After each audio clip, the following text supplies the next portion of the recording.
I met the love of my life on a holiday. We spent a night together and went our separate ways, but when I flew home, I saw her in the airport standing right beside me. At the time, I was recently divorced from my wife Clara, who was cheating on me with 3 different men, and I decided to go on a solo trip around the world to bring adventure into my life. Just as luck would have it, I bumped into Clara at the airport with some guy. Well, it was in my very last city that I once again bumped into someone, but this time, it wasn't Clara. It was a gorgeous middle-aged woman with silky hair, and I spilt my pint all over her dress. I expected her to yell at me, but she didn't. "You know, if you weren't so handsome, I'd be really mad right now," were her exact words. I couldn't believe a woman so beautiful called me handsome, so I offered her a drink to apologize. That night with her was perfect. She made me feel worthy of love again. We went back to my hotel room, but when I woke up, she was gone. She'd left a note, explaining that she has feelings for me, but cannot fall in love with a man she met on holiday. I was defeated, and that day boarded my flight home. I got off the airplane, and while waiting for my luggage, I spotted something. It was her. She was here, literally 80 feet away from me. I walked up to her and spoke to her, and she was just as shocked to see me. She later revealed where in the city she lived, and it was only a few doors down from me. Seeing her in the baggage claim area of our home airport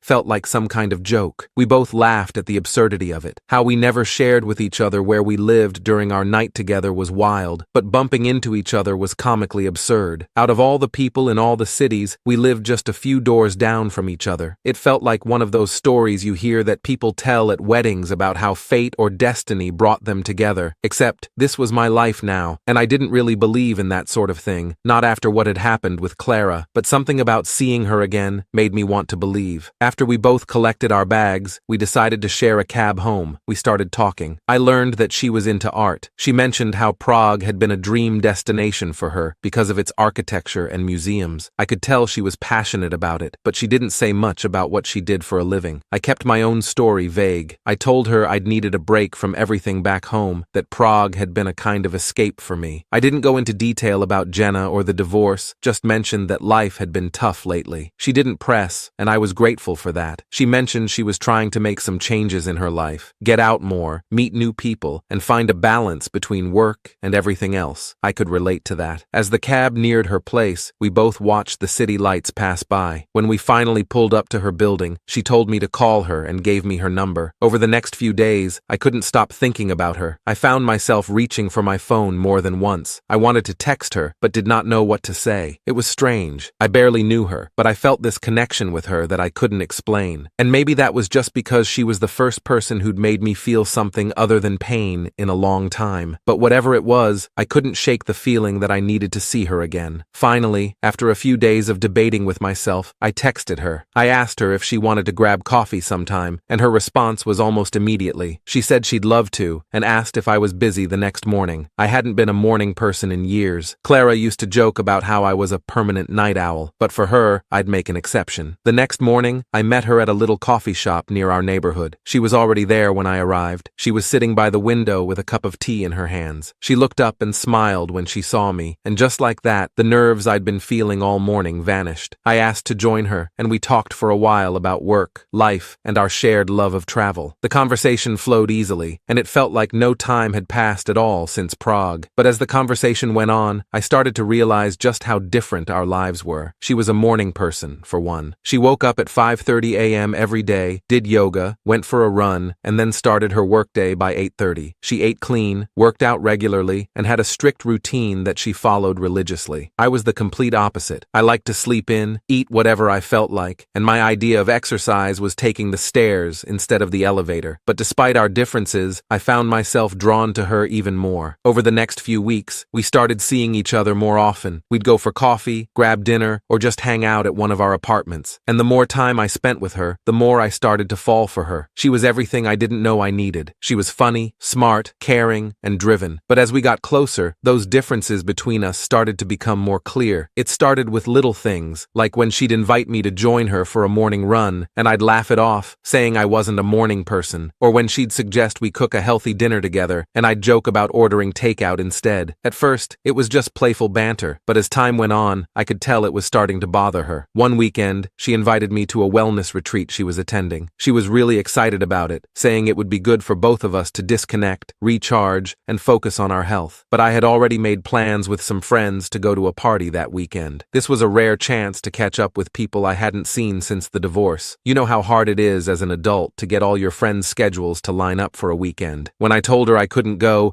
she looked disappointed but didn't say anything. The weekend came, and I went to the party. I tried to have fun, but all I could think about was her. I couldn't shake the feeling that I'd let her down and that I should have gone to the retreat with her instead. But I brushed it off and convinced myself that it was fine. I didn't feel like we had to do everything together. When I got back from the party, she was waiting for me at my apartment. She looked upset, and I knew something was wrong. She said we needed to talk. She sat me down and told me how she felt, and that our differences were starting to weigh on her. She said she loved spending time with me, but it felt like we were living in two different worlds. She was focused on health, wellness, and structure, while I was more laid back, spontaneous, and carefree. She said she didn't know if we could make it work since we were so different. I felt a pit in my stomach as she spoke. I knew she was right, but I didn't want to lose her. I tried to reassure her, telling her that our differences didn't matter and that we could find a way to make it work, but she shook her head. I could see the tears forming in her eyes. She said she was sorry and that she couldn't continue seeing me anymore. And just like that, it was over. She left, and I was alone again, feeling even worse than before. I had found someone who made me happy again, and now I'd lost her because I couldn't get my act together. The next few days were a blur. I didn't eat, didn't sleep. I just kept replaying our conversations over and over in my head, wondering where it all went wrong. I knew I had to do something to make it right, so I made a decision. I was going to change, if not for her, for myself. I had to prove to her that I was the man for her. The following days, I started waking up earlier. I forced myself out of bed before the sun came up. I joined a gym and started working out regularly. I even started cooking healthier meals instead of ordering takeout. I was not the best cook starting out, but it was edible. It was tough, and there were days when I wanted to give up, but I kept going. I wanted to show her that I was serious about making it work. After a few weeks, I reached out to her again. I sent her a message, telling her how much I missed her and how I was trying to make changes. I didn't expect a response, but to my surprise, she replied within a few hours. She told me that she missed me too and asked if we could talk. My heart leaped with joy at that text, and I immediately made arrangements. We met up for coffee again, and I could tell she was surprised by the changes I'd made. She listened as I told her about my new routine, about how I was trying to be better. She smiled, and for the first time in weeks, I felt a glimmer of hope. We talked for a long time that day, and by the end of it, we both agreed to give it another shot. We knew it wouldn't be easy, but we were willing to try. We set some ground rules. She said she'd cut me some slack on the early mornings, and I'd make more of an effort to join her in her healthy habits. It wasn't perfect, but it was a start. For a while, things were great. We found a rhythm that worked for both of us, and it felt like we were stronger than ever. But then, just when I thought we'd figured it all out, she dropped a bombshell on me. One evening, over dinner, she told me she'd accepted a job offer in another city, 4 hours away from here. It was a huge opportunity for her, something she'd been working toward for years, but she hadn't talked to me about it before making the decision. She told the recruiter that she would start within the next few weeks. I felt like the wind had been knocked out of me. I couldn't believe she'd made such a huge decision without even discussing it. It felt like she was just going to leave me behind,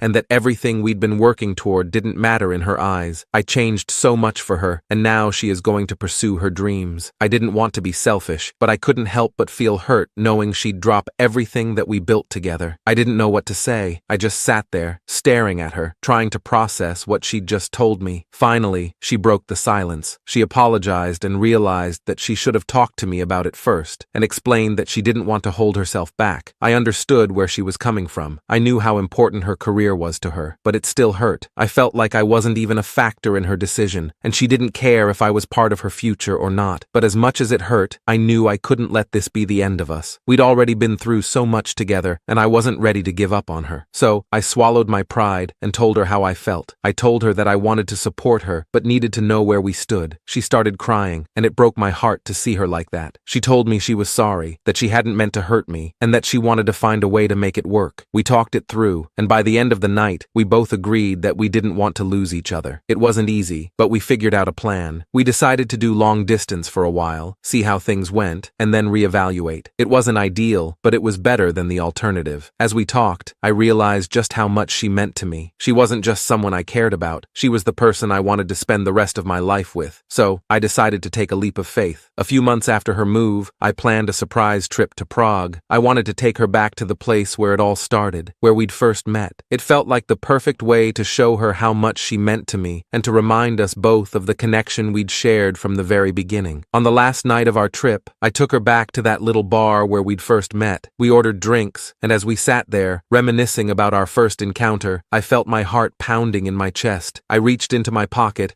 and pulled out the ring I'd been carrying with me. Her eyes widened as I got down on one knee, and for a moment, I thought I might pass out. I poured my love out to her. I told her that I never believed in fate before I met her, but I do now. She'd changed my life in ways I never thought possible, and I couldn't imagine my future without her. She looked at me with her hands over her mouth. I asked her to marry me, and before I could fully get it out, she screamed yes. I slipped the ring onto her finger, and she threw her arms around me, laughing and crying at the same time. I felt like I was on top of the world. We spent the rest of the night celebrating, talking about our future, and making plans for the life we wanted to build together. It wasn't going to be easy, and we both knew that, but we also knew that we were stronger together than we were apart.